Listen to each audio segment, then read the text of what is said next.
Dan setiap fakta-fakta persidangan itu semakin memberikan keyakinan, bukan hanya bagi kami yakin juga akan memberikan keyakinan pada hakim bahwa klien kami terdakwa Pak Budi dan istri ini tidak bersalah, tidak terbukti secara sah dan meyakinkan.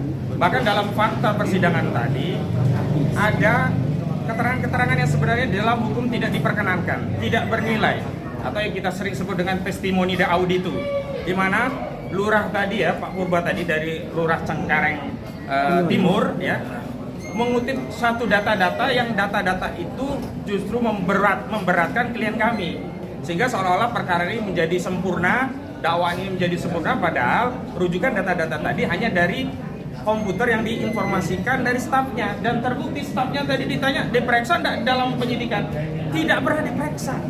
Ini kan berarti kila wa kola wa kila. Dan dalam hukum ini namanya testimoni de auditu, tidak bernilai secara hukum. Tapi karena ini sudah diformulasi di dalam BAP, seolah-olah BAP itu menjadi sempurna. Sadar. Ya. Ini sebenarnya perkara bukan perkara normal. Perkara namanya settingan dan rekayasa. Yang lucu, di polisi tidak ditahan loh. Oh, kok justru di kejaksaan menahan, pengadilan menahan, ada apa? Dan setiap kita sidang, kita selalu mengajukan permohonan penangguhan penahanan. Nah, ini yang saya khawatir tadi yang saya sampaikan. Jangan sampai majelis ini ya ikut berdosa, ikut dalam settingan ini. Karena rata-rata perkara yang tersangkanya, terdakwanya ditahan, benar atau tidak benar, sal terbukti atau tidak terbukti, tetap diputuskan bersalah dan dihukum minimal biasanya percobaan untuk mengimbangi dosa-dosanya menahan orang yang tanpa salah, jadi tanpa bukti, utamanya kasus Budi ini. Dan mudah-mudahan besok majelis hakimnya sudah terbuka mata hati dan mata kepalanya melihat bukti-bukti di dalam persidangan. Nyatanya semua saksi-saksi yang diharapkan hadir menghindar, tidak ada hadir. Dan utamanya Dirut, sebenarnya yang memberi kuasa Dirut SSAI itu harus hadir, seorang pejabat negara. Jangan berkelik bahwa dia selalu di luar kota. Dan kami minta kepada majelis, saya mohon semua saksi-saksi harus diperiksa dengan catatan terdakwa harus ditangguhkan demi untuk menghindari pelanggaran hak asasi manusia dan berapa banyak kerugian baik material dan immaterialnya. Nah, itu yang harus kita coba. Nah, bagaimana pendapat? Ya, saya lanjutkan tuh yang pertama, ada testimoni de auditu yang dijadikan dasar-dasar untuk melengkapi berkas, padahal dalam KUHAP itu jelas yang namanya saksi itu adalah orang yang melihat, mengalami, dan merasakan sendiri, mendengar sendiri, bukan mengutip keterangan dari staf, dan apalagi staf tadi juga mengutip dari komputer yang tidak bisa dijamin apakah kopiannya benar, apakah ada rujukan dokumen asli, dan harusnya staf tadi juga dikonfirmasi, diperiksa ulang oleh penyidik untuk memastikan keterangan yang dikutip dari staf itu memang benar. Kalau tidak, saya khawatir ini akan terjadi peradilan sesat, yakni keterangan yang dilihat, dialami, dan didengar sendiri oleh saksi. Itu yang pertama. Yang kedua, dalam proses hukum itu harus ada pelapor yang menjadi korban dan harus diperiksa langsung. Nah, kalau ini kaitannya dengan undang-undang persoalan terbatas, maka yang punya wewenang bertindak untuk dan dalam keluar pengadilan yang memberi keterangan itu harus direktur langsung. Ya, Undang-Undang 40 tahun 2007 jelas harus direktur, tidak bisa diwakili. Kalau saat lapor boleh diwakili lawyer, tapi kalau proses ya mengambil keterangan di persidangan itu harus dicari kebenaran material, tidak bisa diwakili lawyer. Karena itu kita pengen tahu ini yang mempersoalkan kasus ini kerugiannya apa, di mana, dan dia harus hadir. Tapi kalau dia nggak hadir nggak apa-apa juga, Bang, berarti ini, tidak terbukti unsurnya nanti. Kita harus sadari ya, ini mafia tanah cara-caranya merampok. Nah, nanti kalau sampai dia tidak bisa hadir, berarti konfirmasi ini mafia. Dia bisa menggerakkan unsur-unsur kekuasaan dalam aparat penegak hukum meskipun dia tidak hadir. Enak sekali, katanya negara kita negara hukum, kedudukannya sama di muka hukum. Dan justru ditegaskan dalam Undang-Undang Perseorangan Terbatas, itu yang punya wewenang bertindak untuk dan dalam persidangan di dalam maupun di luar persidangan itu harus diperiksa direkturnya. Kalau tidak, demi hukum harus bebas nanti. Berarti sesat Bang kalau atau tidak bebas harus bebas. Tidak terpenuhi unsurnya. Dari mana ini keterangan ini bisa jadi dasar untuk melakukan proses dakwaan? Dan bagaimana hakim punya keyakinan kalau mengambil keterangan dari orang yang bukan punya wewenang? Nah, saya lanjutkan dulu ya, setelah tuntas nanti bisa bertanya. Yang selanjutnya, ini saksi-saksi ini kan sebenarnya saksi yang dibuat banyak, tetapi sebenarnya tidak berkaitan dengan pasal pidananya. Ini kan 263, 266. Harusnya jelas ada saksi yang menyerahkan, oh ya Pak Budi dulu membuat dokumen palsu. Oh dia Pak Budi itu memasukkan keterangan palsu. Oh ya Pak Budi dokumennya bentuknya ini. Tadi ditanya kepada Nisi Lurah ini, nggak tahu, nggak pernah ada korespondensi ke Pak Budi, tidak pernah ada surat keterangan yang diminta oleh Pak Budi atau dibuat oleh Pak Budi, atau minimal ada orang yang disuruh oleh Pak Budi untuk membuat keterangan yang dimasukkan dalam dokumen. Semuanya tidak tahu. Semuanya tidak tahu. Harusnya di awal itu jaksa memastikan, karena unsur 263 dan 266 itu adalah pemalsuan atau memasukkan keterangan palsu sehingga satu akta otentik itu bisa bernilai. Harusnya jelas ini aktanya. Kemudian saksi menjelaskan, ini loh kemarin Pak Budi tanda tangan di sini padahal nggak ada orang ini. Ini loh istrinya ikut-ikut menyiapkan dokumen ini. Kenapa? Karena dokumen ini sebenarnya palsu. Dan yang paling penting 263 itu harus ada dokumen pembantu. Kalau Pak Budi dianggap memasukkan surat-surat yang asli mana? Keterangan laboratorium forensik dari penyidik mana? Untuk membuat keterangan-keterangan yang sifatnya ilmiah. Kalau saksi, bisa bohong. Tapi kalau hasil laboratorium forensik bisa benar. Bahwa benar ada palsu. Dan kalau nggak ada keterangan dari laboratorium forensik yang menerangkan ada dokumen palsu yang memasukkan data Pak Budi, atau setidaknya Pak Budi menyuruh orang lain untuk memasukkan dokumen, atau setidaknya memasukkan keterangan palsu dalam akta otentik, baru layak kasus ini disidangkan. Maka terakhir, baru ya, ini fakta persidangan baru beberapa saksi saja. Itu sudah mengkonfirmasi ada desain besar dalam kasus ini. Ternyata ada yang pesen dugaan kuat saya. Terkonfirmasi dari mana? Bukti-bukti yang tidak punya kualifikasi, ya, korban yang tidak langsung berdalih sedang ada harapan, dan hari ini dipanggil katanya 5. Yang 3 nggak ada keterangan, yang 1 katanya sakit. Saya khawatir ini mau merendam Pak Budi, jadi satu yang ditahannya lama. Jadi memperpanjang dan penahanan. Ini memperpanjang penahanan. Demikian. Nah, apa ada tambahan dulu sebelum pertanyaan? Bang, ada tambahan? Ya itulah sebenarnya, jangan sampai terjadi penahanan ini dijadikan dasar putusan. Itu yang membahayakan. Ya, jadi terbukti atau tidak terbukti tetap dihukum.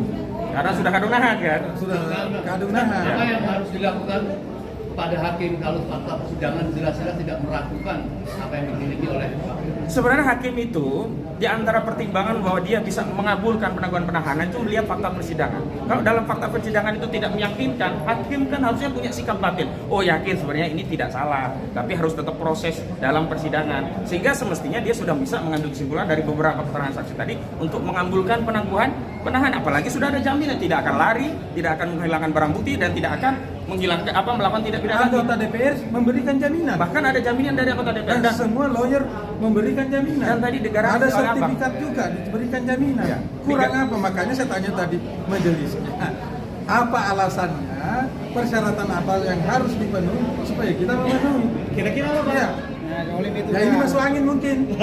Ya saya kira kelanjutan daripada Tidak settingan. dipercepat nggak, Ustaz? Bang. Ini kan sudah jelas bahwasannya saksi memberikan keterangan palsu.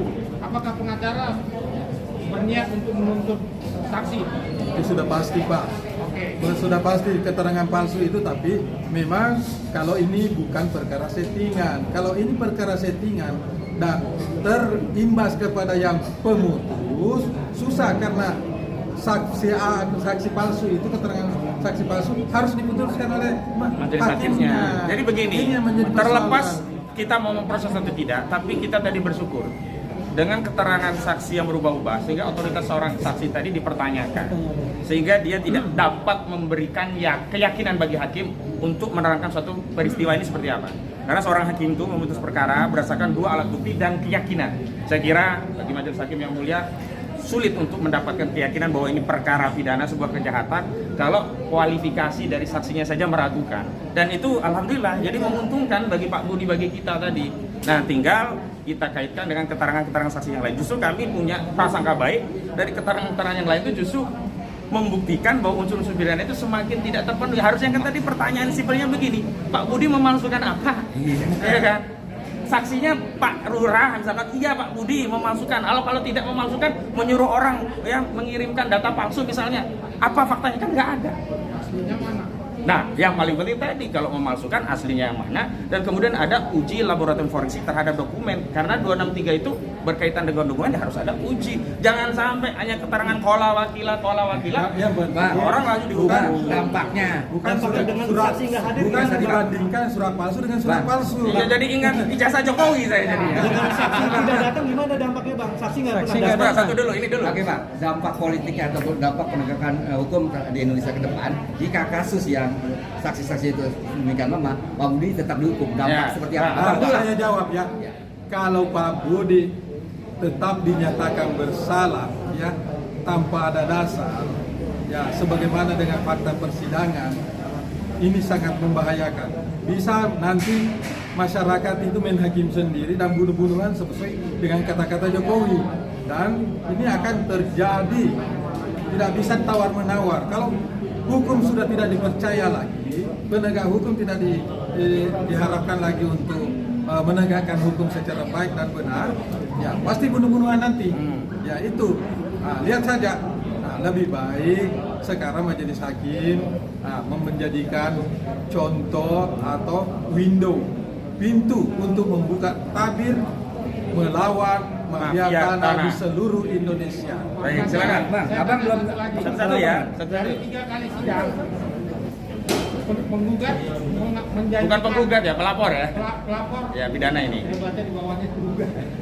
Jadi Itu karena sidang perdata, ya pelakatnya aja. 3 datang 1, 3 datang 1, besok 5. Kalau yang datang cuma 1 atau tidak ada yang datang, penasihat hukum akan lakukan tindakan apa? Tuntutan apa terhadap majelis hakim?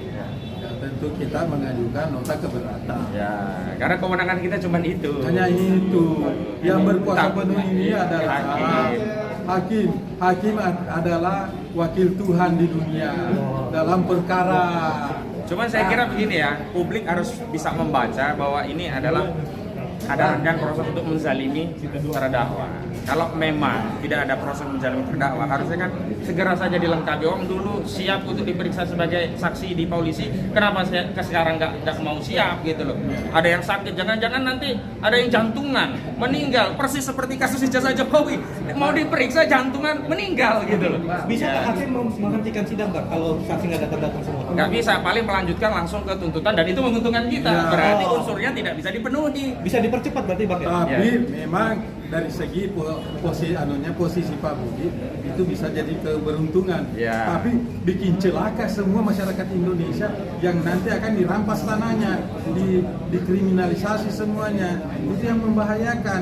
Nah, justru Pak Budi itu maunya kita terungkap semuanya, saksi kita ungkap semuanya supaya kebenaran dan keadilan itu terungkap. Tapi dengan catatan hakim harus memerdekakan yang terdakwa dari penahanan supaya enak dan jernih. Tidak mempersulit persidangan, justru majelis hakim yang mempersulit jalannya persidangan karena harus jemput istrinya, harus jemput suaminya, digabungkan dengan narapidana yang lain. Nah, ini sama saja mempersulit, padahal sebenarnya tujuan penahanan itu agar tidak mempersulit jalannya pemeriksaan perkara, baik di persidangan maupun di penyelidikan, ya kan gitu. Ya, saya terakhir. Di penyelidikan dan penyidikan tidak ditahan. Loh, Nggak ada masalah juga ya. Apa yang mau Nggak kabur dilakukan juga ya, sebenarnya? nggak kabur juga, Nggak kan? kabur. Kita sebagai masyarakat ini kan gergetan ya. Bagaimana kalau ini kebetulan SSA ya, kita kenal sebagai Sedayu termasuk konglomerat atau termasuk Naga 9 ya. Kalau begini caranya, ya, mereka sudah melakukan hal yang merugikan, dan saya setuju mau ada forensik dari data-data Pak Budi. Kita tidak yakin Bapak Budi itu melakukan suatu pemalsuan, itu tidak mungkin. Nanti apakah kita bisa kita lakukan pada semacam itu seenaknya? Jadi begini, sekarang kan kewenangan untuk membuktikan itu ada pada jaksa. Dan sebenarnya adalah keliru kalau itu tidak diperkuat dengan adanya uji laboratorium forensik karena ini terkait pemalsuan. Tapi kalau itu tidak dilakukan, sebenarnya itu justru menguntungkan kita, berarti unsurnya menjadi tidak terpenuhi. Mana yang dipalsukan? Apa buktinya? Keterangan-keterangan dari saksi juga tidak tahu apa tadi yang dipalsukan. Ditanya, pernah nggak Pak Budi bikin permohonan surat keterangan atau apapun? Tidak. Berarti kan tidak ada terlibat dari tindak pidana apapun. Gitu. Kalau ada, semestinya saksi mengatakan, ini orangnya, dia dulu bikin dokumen itu nggak benar, dokumen di saya ini loh yang asli, itu dokumen yang dipegang dia, yang dibuat dia, yang nyuruh anak buah dia, itu semua palsu. Kan nggak ada tadi.